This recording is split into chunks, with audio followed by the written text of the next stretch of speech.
اللہ تعالیٰ اتنے احسانات کرتے ہیں بندے پر، ہمیں تو ان کا پتہ بھی نہیں چلتا کہ کیسے کیسے احسانات ہیں۔ مثال کے طور پہ اللہ تعالیٰ بندے کے رازق ہیں، تو اللہ تعالیٰ وقت کے ساتھ ساتھ بندے کے رزق کے دروازے بڑھاتے چلے جاتے ہیں۔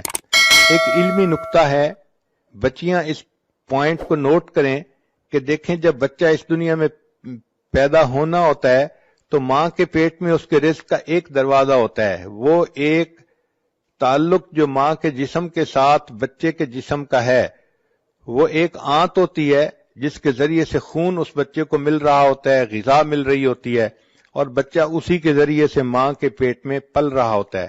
تو گویا ماں کے پیٹ میں انسان کے لیے رزق کا ایک دروازہ تھا۔ پھر جب وہ بچہ اس دنیا میں پیدا ہو گیا، اب اللہ تعالیٰ نے دو دروازے بنا دیے، ماں کے سینے میں دو پستان بنا دیے۔ پہلے ایک جگہ سے رزق ملتا تھا، اب دو جگہ سے رزق ملنا شروع ہو گیا اس دنیا میں آنے کے بعد۔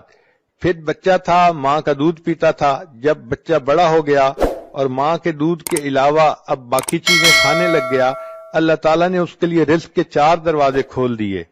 ایک دروازہ لحمیات کا یعنی گوشت کا، ایک اجناس کا یعنی گندم روٹی چاول وغیرہ کا، اور ایک مشروبات کا کہ اللہ تعالیٰ نے انسان کے لیے وہ بھی اسرا، اور ایک ثمرات کا یعنی پھلوں کا۔ تو یہ چار طرح کا رزق انسان کو جوانی میں ملتا ہے۔ ماں کے پیٹ میں ایک راستہ تھا، جب پیدا ہوا اور بچہ تھا تو سینے سے دو راستے بن گئے، پھر جب بڑا ہوا تو اللہ نے چار راستے بنا دیے، اور اگر یہ نیکی کی زندگی گزار کے اس دنیا سے جائے گا تو جنت کے 8 دروازے کھلیں گے، یعنی 8 راستے رزق کے جنت میں اس کو مل جائیں گے۔ تو دیکھیے وقت کے ساتھ ساتھ اللہ تعالیٰ کس قدر اپنی نعمتیں اس بندے پر بڑھاتے چلے جاتے ہیں۔ بندے کو چاہیے کہ اپنے اللہ کا فرما بردار بن کر زندگی گزارے۔